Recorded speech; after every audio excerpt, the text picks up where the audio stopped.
Bonjour, bonjour, bonjour, que vous soyez employé, pigiste, PDG, chef d'entreprise, peu importe, eh bien vous allez être confronté à des problèmes de communication. Voilà, des fois vous êtes un PDG ou un chef d'entreprise, vous voulez parler avec quelqu'un de votre entreprise d'une problématique et là il vous parle de plein de petits détails dont vous vous foutez complètement.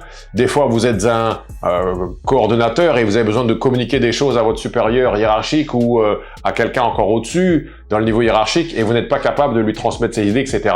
Eh bien aujourd'hui, je vais essayer avec cette petite vidéo de partager mon humble expérience pour vous aider à améliorer votre communication avec les gens de votre équipe.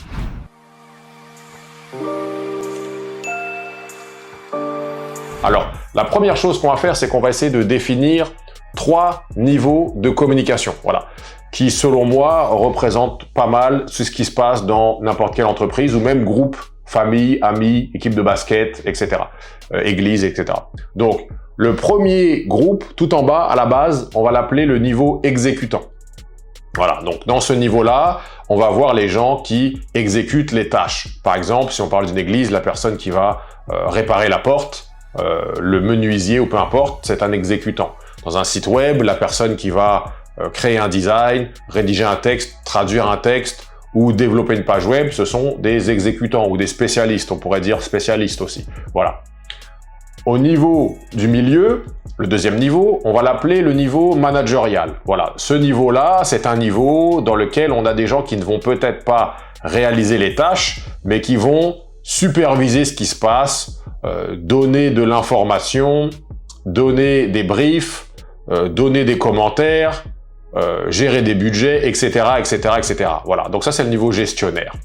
Ensuite, on a le niveau au-dessus, on peut l'appeler le niveau exécutif, le C-suite level en anglais. Donc là, c'est là on va voir les super managers, les cadres, ceux qui prennent les décisions de haut niveau. Donc, on va voir ici les vice-présidents, les présidents directeurs généraux, VP, etc., etc. Voilà. On va aussi avoir les investisseurs, etc. Donc à ce niveau-là, le type d'information nécessaire est encore différent. Donc là, à chaque niveau, en réalité, le type d'information diffère. Au niveau exécutant, au niveau spécialiste, on a besoin des détails. Par exemple, vous allez entendre un designer web vous parler de Photoshop, j'ai mis la typographie Lato, couleur 2, 2, 5, 6, 7, 8, ici on aurait dû mettre telle chose, ah finalement j'aime pas Photoshop, je préfère utiliser tel autre système, etc., etc. Ou alors le designer qui a parlé au développeur, ah oui mais là es-tu resté dans le grid, etc., etc. Donc ça c'est du niveau très pointilleux. Voilà, là on parle de détails, chaque détail compte, chaque détail est très important.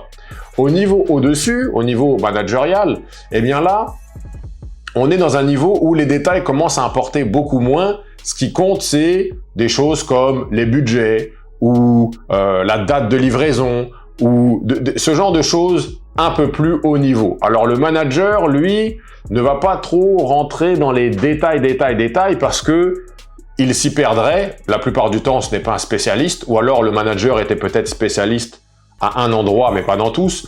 Donc, le manager, lui, les détails, il peut les comprendre, mais ça va peut-être lui faire perdre un petit peu de temps de parler de ça, au lieu de parler de choses un peu plus importantes. Et ensuite, on a la personne tout en haut, le VP, qui, lui, est en train de penser à est-ce qu'on va faire une fusion, acquisition, comment est-ce qu'on va on va financer notre prochaine ronde de marketing, etc. Est-ce qu'on engage plus, est-ce qu'on engage moins, est-ce que voilà, donc eux ce sont des gens qui vont peut-être faire des plans sur 1 an, 2 ans, 3 ans, 4 ans, 5 ans, 10 ans et ces gens-là n'ont peut-être pas du tout besoin des petits détails. On va prendre une entreprise au hasard, on prend McDonald's par exemple, celui qui fait des frites ou celui qui est en cuisine, il a besoin de savoir la température de la frite, combien de temps on la laisse dans la friture, etc., etc., etc. Donc vraiment les détails, il doit connaître le menu, il doit savoir comment utiliser la machine pour faire le change, etc., etc., etc. Donc il doit connaître les détails. Et lui, il s'en fout complètement ou ça lui passe complètement à côté de connaître la prochaine ronde d'acquisition ou qui est le prochain PDG ou voilà, lui ça. Donc vice versa, ces gens-là ont du mal à communiquer parce qu'ils parlent pas des mêmes choses. Donc lorsque vous êtes un exécutant, si vous parlez ou un spécialiste, peu importe, eh bien vous devez déjà savoir que lorsque vous allez devoir parler avec un manager, bien là, vous allez devoir changer votre ton, être beaucoup plus synthétique, synthétiser votre pensée, pas la peine de donner tous les détails, donnez-nous juste l'information d'impact. Voilà. Tous les détails, on s'en fout. Si on vous demande des détails, voilà. Par exemple, si je vous raconte une histoire et que je vous dis « Ah, mais vous savez, hier, je suis allé à tel endroit et quand je suis allé à tel endroit, il faisait 15 degrés et quand il faisait 15 degrés, bah, ça me donne un peu froid. Donc évidemment, j'ai mis mon blouson, tu sais, le blouson rouge avec le petit logo bleu dessus. J'adore ce blouson, c'est ma mère qui me l'avait offert. Donc j'ai pris ce blouson comme je te disais, je suis descendu. Mais quand je suis descendu, j'ai vu qu'il y avait les poubelles. On s'en fout. Quelle est la fin de l'histoire? J'ai des choses à faire, tu comprends? Donc lorsque vous parlez avec un manager, dites-lui tout de suite la fin de l'histoire en fait. Ce que vous avez pensé, tout ça là, le comment, le pourquoi, il s'en fout pour l'instant. Dites-lui la fin de l'histoire. Voilà, j'ai pris la voiture, je me suis rendu à tel endroit, j'ai fait un petit accident. Voilà, c'est tout. On veut juste savoir ça. Après, peut-être qu'il va vous demander, mais comment as-tu fait cet accident? Donc, plus vous montez de niveau, plus il faut baisser les détails. On ne veut pas les détails. On ne veut rien savoir des détails, sauf si on vous les demande. Voilà, donc de ce niveau à ce niveau, c'est le cas. Et après, de ce niveau à ce niveau, c'est le cas aussi. Maintenant, si vous êtes à l'inverse, quelqu'un tête dans les nuages, voilà, vous ne connaissez aucun des détails, vous savez même pas que les sites sont faits avec Photoshop, WordPress, etc.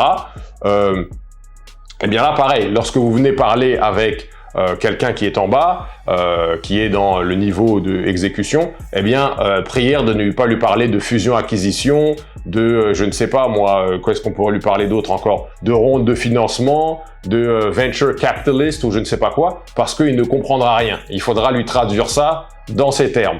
Donc l'idée, si vous n'êtes pas bon à communiquer d'un niveau à l'autre, eh bien, passez par quelqu'un d'autre. C'est pour ça qu'on a un manager. Si vous êtes en bas, un exécutant, n'essayez pas de parler directement avec quelqu'un qui est 2-3 niveaux au-dessus. Parlez avec votre manager et soyez le moins de détails possible. Voilà, j'espère que ça va vous aider. Et si oui, bah, laissez-moi savoir. Si vous avez des questions, contactez-moi. Merci d'avoir regardé cette vidéo. Si vous avez un commentaire par rapport à ce sujet, vous pouvez écrire ci-dessous et je me ferai un plaisir d'échanger avec vous. Si jamais vous voulez parler d'un projet ou d'une question un peu plus avancée, vous pouvez m'envoyer un DM, un petit message personnalisé directement dans ma boîte. Je me ferai un plaisir de vous répondre sous 24 heures. Sinon, vous pouvez aller sur digitalmarketsolutions.com pour avoir plus d'informations sur le marketing numérique et la vente.